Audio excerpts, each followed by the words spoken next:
kwanza nemaranzi anogara munzvimbo dzakanaka mukati memoyo wangu mazadzwa nekujeka apo pana muponesi anojekesa kwese okupenya kwakanaka kupenyera mumoyo Jesu anobise namo anopenya mumoyo dosia kusua kwangu seguwa tozekare ndifukidze nekutenda undipe nikutenda kumusha wembiri uyo makandikadzirira moyo wangu unotenda emweya unovuma okupenya kwakanaka kupenyera mumoyo Jesu anobise namo anopenya mumoyo monesi manditenga dawa wenyunarini ngayipute mwenyeyeze iputire yetenzi kumusha wembiri uyo makandikadzirira moyo wangu unotenda nemweya unovuma okupenya kwakanaka kupenyera mumoyo Jesu anobise namo anopenya mumoyo okupenya kwakanaka kupenyera mumoyo Jesu anobise namo anopenya mumoyo.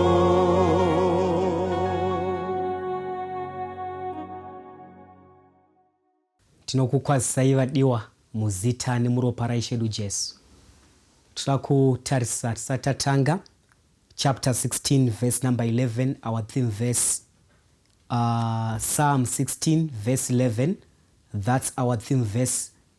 Irikuti iyo, thou will show me the path of life. In thy presence is the fullness of joy. At thy right hand there are pleasures forevermore. Thou wilt show me the path of life. In thy presence there is fullness of joy. At thy right hand there are pleasures forevermore. Shall we pray? Our dear Father in heaven, thank you because there is a path of life which you desire to show us. Thank you, Jehovah, because at your presence there is joy. Thank you because at your right hand there are pleasures forevermore. As we are going to look at your word, may you speak to our hearts. In Jesus' name we pray. Amen. Mukati me zuva rino toda kuti tidzidze righteousness by faith from gardening. Timbopinda mukati megarden timbovona zvidzidzo izvo Jesu zvaaitarisira kuti tizwane. Saka da kuti tiverenge pachapter 12 Luke verse 25 through 28. Inoti iyo, and which of you with taking thought can add to his stature 1 cubit? If ye then be not able to do that thing which is least, why take ye thought for the rest? Consider the lilies, how they grow. They toil not, they spin not. And yet I say unto you, that Solomon in all his glory was not arrayed like one of these. If then God so clothed the grass which is today in the field, and tomorrow is cast into the oven, how much more will he clothe you, O ye of little faith? Verse number 25 iri kuti iyo, ndianiko pakati penyu ungagona kuwedzera his stature nemhaka yekufunganya? Saka mhinduro yatinoziva, this one, it is a rhetorical question. The answer is azvigoneke kuti uwedzere kureba kwako, uwedzere yo stature nemhaka yekufunganya. Saka nemhaka iyi Jesu anobva ati, kana musingagoni kuwedzera kureba kwenyu, saka chii chamakufanira kuita? Chiregedzai kufunganya.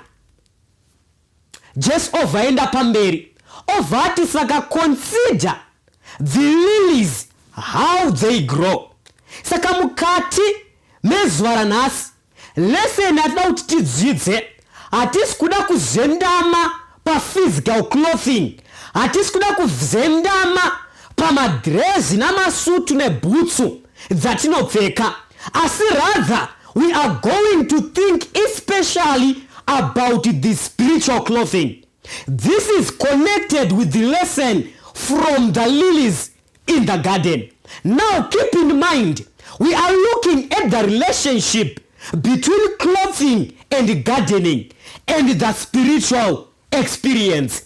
Saka pfungwa ikuti yatsojeka, toda kuti titambanudze panzi, consider the lilies of the valley, how they grow. Hanzi cherechedzai lili kuti rinokura sei. Saka kukura kwaro ndo experience ida kudzidziswa naJesu mukati the Christian experience. Saka kuti pfungwa iyi inyatsojeka, tichaenda pana Isaiah chapter 61 verse 10 through verse 11. Inoti iyo, I will greatly rejoice in the Lord. My soul shall be joyful in my God, for he has clothed me with the garments of salvation. Hanzi ndichafarira Mwari nemhaka yei, nekuti Mwari wandipfekedza, andipfekedza chii? Nguo yeruponeso. He has covered me with the robe of righteousness, and a bridegroom decketh himself with ornaments, and as a bride adorneth herself with her jewels. For as the earth bringeth forth her bud, and as the garden causeth the things that are sown in it to spring forth, so the Lord God will cause righteousness and praise to spring forth before all the nation. Isaiah ari kuti Mwari sezvinoita the garden kubuditsa michero yayo, ndizvo zvichaitwawo naMwari kubuditsa righteousness. Iwakapfungwai, papiwa an allegory between what happens in the natural world, mukati mebindu, kamubuditsirwo kanoita zvirimwa muvhu zvichipfeka nhumbi itsva, ndiko zviri kunzi naMwari vachabuditsa righteousness kupfekedza iwe neni mutereri. Saka da kuti tidzidze, ndosaka zvanzi naLuke chapter number 12, consider the lilies of the valley, how they grow. The lilies of the valley, kunyangwe zvichimera mukati mesango muvhali, iwakapfungwai, hanzi there are lilies of the valley, but honaka kamupfekero kazvinoita. Kunyangwe mambo Solomoni waitsvaka micheka yakanaka, micheka inodhura, hanzi haagoni kuzvipfekedza sekupfeka kwakaita the lily of the valley. Why? Because pane a spiritual lesson which is want to be invested na Kristu. Saka pfungwa iripo ndeyekuti panguva ino Mwari ndipfekedzeiro as the lily of the valley. Remember, we are not talking about kupfeka kwehembe dzokunze, but tiri kuti kupfeka the righteousness of God. Saka pfungwa yekutanga, righteousness of God inotopfekedzwa naMwari. Ndo pfungwa yekutanga yandoda kuti vana vaMwari tiibatisise. Munoziva vana vaMwari, takusvika pa springtime, nguva yekurima yava kuda kutokwana. Suppose uri murimi unofarawo kurima seni, waenda kumunda wadyara chirimwa chako. Paunochidyara woenda kumba manheru woti vakomana, panguva ino I want to pray. Wobva watanga kunamata. Paunonamata around 8 wotanga kukiya munamato. Wokiya munamato around 10 wokiya munamato. Wobva wati vakomana, I want to enter into an all-night prayer. All-night prayer iyi ndeyekuti chirimwa chandadyara nhasi mangwana ndimuke chamera. Tiri pere vana vaMwari. This is a miracle. Hatidere miracle yakadai. Miracle yekuti patinorima mangwana totomuka zvinhu zvadi zvamera. Naizvingaitikevere zvinhu zvakadaro. Vadiwa, kutaura chokwadi, zvinhu zvakadaro hazviitike. A miracle yakadaro, it is not a miracle. Why? Because in the natural world there is a process inofanira kuita chirimwa. Tikadyara nhasi, we go home and sit and relax and we wait for the plant kuti ibude igeminate. Yageminata tinoimirira zvekare kuti itange kukura. Saka munyori wandofarira anobuditsa pfungwa idzi. Anoti Christ himself calls our attention in the growth of the vegetable world as an illustration of the agency of his spirit in sustaining the spiritual life. Hanzi Kristu anotidanirei kuti titarire the natural world. Kana taona the natural world, tobva tanzwisisa kuti natural world zviri kuitika in the natural world ndizvo zvinoitikawo zvekare in the spiritual world. Pfungwa iyi ndoda kuti ijeke mamuri. Next August, mukacherechedza vadiwa, tinenge takutopika magrapes mukati mebindu. Saka mubvunzo wangu unoti, between now and then, what happens between August wanhasi kusvika pa August iyo yachatanga kupika magrapes? Between now muna October kusvika pa August pachapika magrapes. What happens? Number 1, the sap will be coming. The vine will be spreading out its roots in the ground, drinking in the water, sucking up the nourishment. The leaves will come out.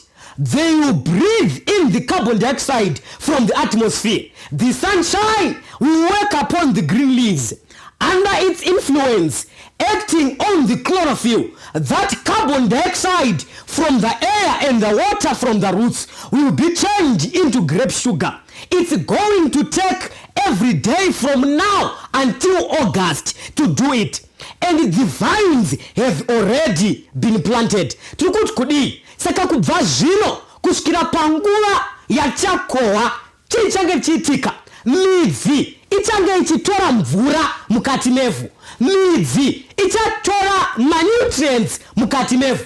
Manutrients osimuka, paanosimuka mashizha achitora zuva, chlorophyll yoita basa rayo. Vana vechikoro voti photosynthesis zvobva zvaitika. Chikafu chobikwa mukati memashizha, kana chabikwa chodzokera zvekare mukati memuti, muti wozobereka zvibereko. So it's a process, hazvingoitike overnight. Bata pfungwa, hazviitike overnight. Saka pfungwa iripo ndeyekuti kuti tigone kutanha zvibereko hazvingomuke zvavepo. It's a process which happens day by day. Ndoda kuti tione pfungwa iyi. Saka pari kuitika zvinhu izvi, pane watinoti the unseen worker anenge achishanda, hatimuone but aripo. Mwari, he is unseen worker.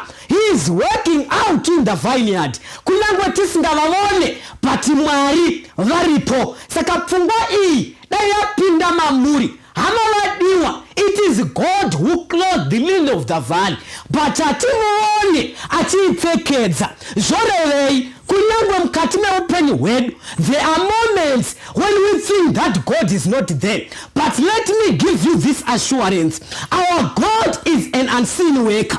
Kunyangwe tisingavavone varipo vachishanda but tisingavavone. Tinozongoona the results. Amavadiwa. Let me tell you. Vimengula uripo hanzvadzi. Vimengula muripo baba. Vimengula muripo mkoma. Upenyu hwenyu hureti stand still. Honaka zvinoitika. Musi waunodyara, you cannot expect kuona chibage chabuda. Saka chibage pachinodyarwa chinombopinda mukati mevhu, tombokanganwa kuti chibage chiri pasi. Saka murimi kana akatara munda wake waadyara magwere anofunga kuti hapana zviri kuitika.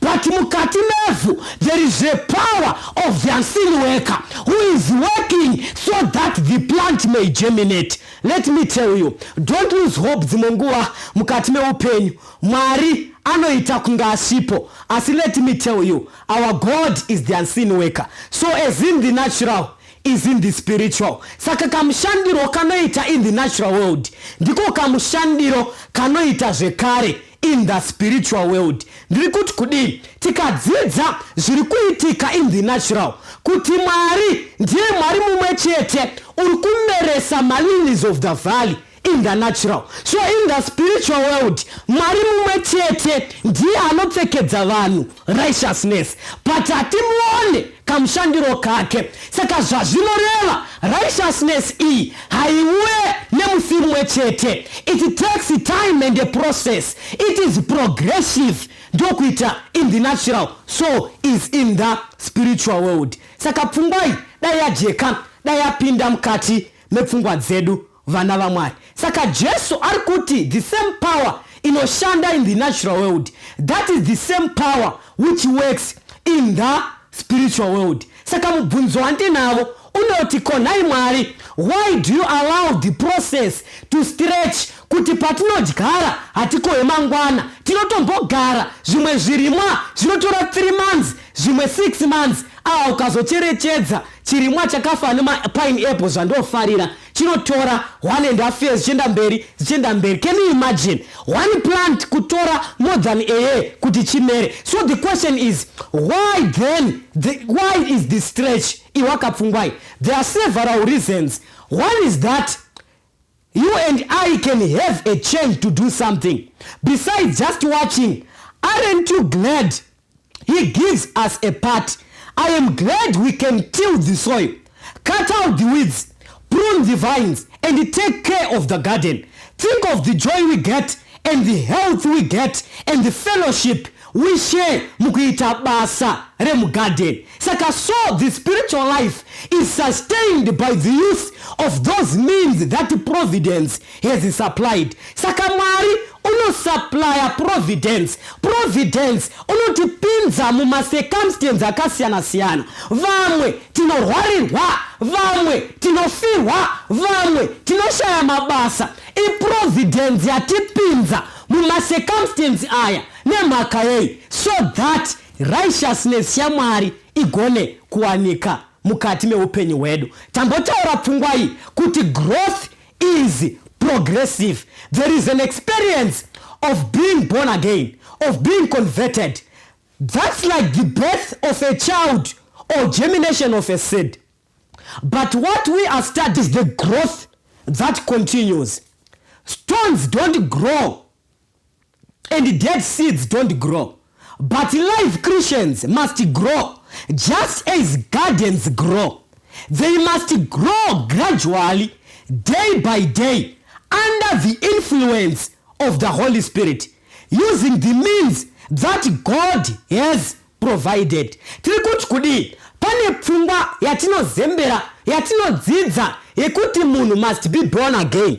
Pfungwa yakakosha, asi vazhinji vedu tinongogumira papfungwa yekuti munhu must be born again. But pane pfungwa yakakosha yekuti pane growth inofanira kuitika continually. Chatinoziva chisingakure matombo hakure vadiwa. Chatinoziva singakure zvinhu zvakafa. asi kana ari mukristu, because mukristu ari kurarama, mukristu must grow. So this growth inonzi continuous, it is a continuous process. Saka vadiwa iwewe neni, we must grow day by day. Saka pfungwai ngaitibate mukati meupenyu hwedu kuti iwe neni we must grow. So the book of James chapter 5 verse number 7 otsanangura the process ye growth uye nekukosha kwe growth yachona. Verse number 7 inoti, be patient therefore brethren unto the coming of the Lord. Behold, the husbandman waiteth for the precious fruit of the earth, and has long patience for it, until he receive the early and later rain. Be you also patient, establish your hearts, for the coming of the Lord draweth nigh. Panapa arikuti kudi James arikuti vadiwa munofanira kutsungirira makandei nekuti kuya kwashe kwava pedyo. The husbandman akamirira, hanzi akamirirei the precious fruit of the earth. Saka Mwari vari kudenga vari kutarira makristu vakamirira the precious fruit of the earth. Saka zvazvinoreva ndezvezvi, kuuya kwaJesu hakugone kuitika kana mafruits asati avapo muvana vaMwari. No wonder why munyori wandofarira mubook Christ Object Lesson pa page 69 anotaura pfungwa iyi. Anoti achikota James chapter number 5, when the fruit is brought forth, immediately he putteth it in the sickle, because the harvest is come. Christ is waiting with a longing desire for the manifestation of himself in his church. When the character of Christ shall be perfectly reproduced in his people, then he will come to claim them as his own. And the Christ wakamirira with a longing desire for the manifestation of himself in the church. When his character kana chimiro cha Kristu chava perfectly reproduced in his church, then he will come to claim them as his own. Hama vadiwa kana takatarira pfungwa iripana James chapter 5 nepfungwa iripa munyoro wandofarira zviri kuratidza kuti Kristu ungadai wakauya kare dai character yake yava pavana vake. Saka zvazvinoreva, the more you and me delay kualawa character ya Kristu kuve perfectly reproduced maari, the more we are going to languish, the more we are going to continue to suffer with the pestilences, to continue to suffer with the earthquakes, to continue to suffer with signs atakapiwa zvinhu zvitanzi zvichaitika before the coming of the Lord. Hamavadiwa, I am sick and tired of this situation, but the only solution to this predicament, it is for you and me to be clothed with the righteousness of Jesus Christ, to be clothed with the character of Jesus Christ. When his character is perfectly reproduced, Jesu unoyova atitora. Hamavadiwa moyo unodzimba if I think about this issue. Kuti Kristu ari kuti, consider the lily of the valley, they spin not, they tell not, but kunyange zvakadaro baba venyu vari kudenga vanodzipfekedza. Sei vachidzipfekedza? Vanodzipfekedza because it is God anoda kutipfekedza. Saka zvazvinoreva kana character ya Kristu isipo patiri, Mwari unorwadziwa. Why? Because zvose zvinodikanwa paupenyu nepakunamata Mwari nokuda kwesimba reumwari hwake Mwari akatipa. Kusvika riina hanzvadzi uchirwadzisa Mwari nemhaka yekuti character yake haisati yafomeka mamuri. Kusvika rini nhaye mukoma, kusvika rini pacharamba chirarama in this situation, nyika yotambura, vanhu vashungurudzwa. Dai Kristu auya vamwe vanochema, tenzi kozova rini musati mauya, but tenzi ari kuti kozova rini character yangu isati yafomeka mukati mevana vangu.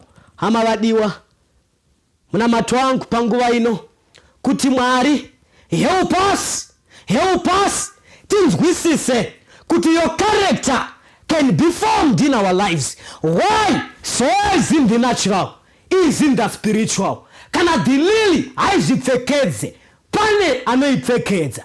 Ene kupfeka kwelili hakuitike ne one day. It is a process. Zvazvinoreva hanzvadzi, ipa upenyu hwako kuna Kristu. Wamupa Kristu. Kristu une basa hanzvadzi. Uripa basa rekuita sei? Rekuti pfekedza kurama. Unopfekedza vapi? Avo vazvuisira kwaari, vabvuma kuti Kristu shanda inesu. It is the privilege of every Christian not only to look for, but to hasten the coming of the Lord Jesus Christ. 2 Peter 3 verse 12. Handizoni, it is a privilege of every Christian. Kwete kungotarira, but to hasten. Iwaka wendira taugwapa ranzi to hasten. Dinorifarra vadiwa. It is to speed up. Hama vadiwa iweweneni. This will be catalyst for the second coming. So how can we hasten? We can hasten the coming of the Lord if we allow Christ to develop his character fully in us. Toda kuti twane nguva yekunamata vadiwa. Dau tinamati tadzidza pfungwa yekuti kudei. Consider the lilies of the valley, how they grow. Malilies aya hanzi they spin not, they tell not. Asi kunyangwe Solomon asati apfeka zvakadaro, baba venyu vari kudenga ndo vanodzipfekedza. So kana tasvika panhau dzekururama, you need to take it easy. You need to take it easy. Mudzidzisi wangu anotaura pfungwai, anoti hama vadiwa, zvinhu izvi kaizvi hazvidi zvevhigoroni, hazvidi zvevhigoroni, zvepower hazvidi zvevhigoroni. Vigoroni power hazvidi. Kana takuda kuita righteousness yaMwari hazvidi vigoroni. Zvinoda kuti iwewe sechirimwa ungobvuma kuiswa muvhu, then muridzi wenyaya otanga kukushanda. Chii chani chawanetsikana nacho mudikani? What type of character traits dzakushungurudza? Munoziva vakawanda wedu, we have tried so many things. We have tried to fast and hapana chiri kubuda. Ndiri kuti kudei, wait patiently. There is an husbandman who wants to work your character.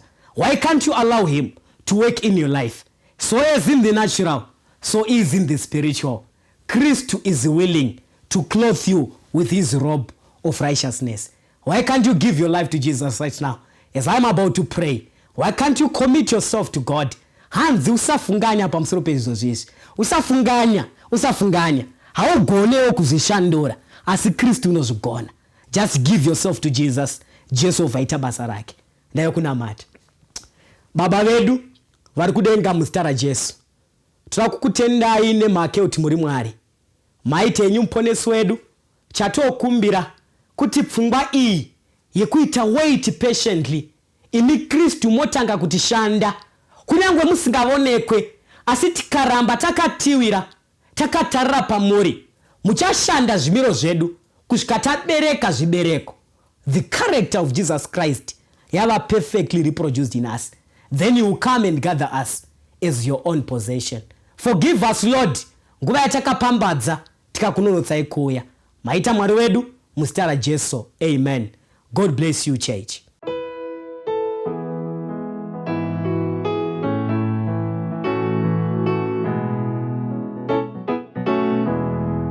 Touya kumchinjiko ubofu neurombo hadidi chimwe chiro asiru ponesoro nosimbi rakunewi yenye pakalvari kama pasimu ndipo beseini Jesu ndo tukuchemera moyo wangu waipa Jesu ye wataura tinozo kuchenura dosimbi birakunewi Kalvari dinofu kama pasi ndipo beseini dapaje sekudewi jiroje seje pasi boyoje emuwiri uwewe yunarini dosimbi rakunemi ye Kalvari dinofu kama pasi ndipo beseidi dosimbi rakunewi munezi zito zenyu zinona rapaidi Eropa Rora Kristu dosimbi rakunewi Kalvari dinofu kama pasi ndipo beseidi Jesu rikuya moyo wangu wazara zinonda kachenura biriku na Jehova dosimbi rakunewi Kalvari dinofu kama pasi ndipo beseidi dosimbi rakunewi Kalvari dinofu kama pasi ndipo beseidi dosimbi rakunewi Kalvari dinofu kama pasi ndipo beseidi ndipo beseidi ndipo beseidi ndipo beseidi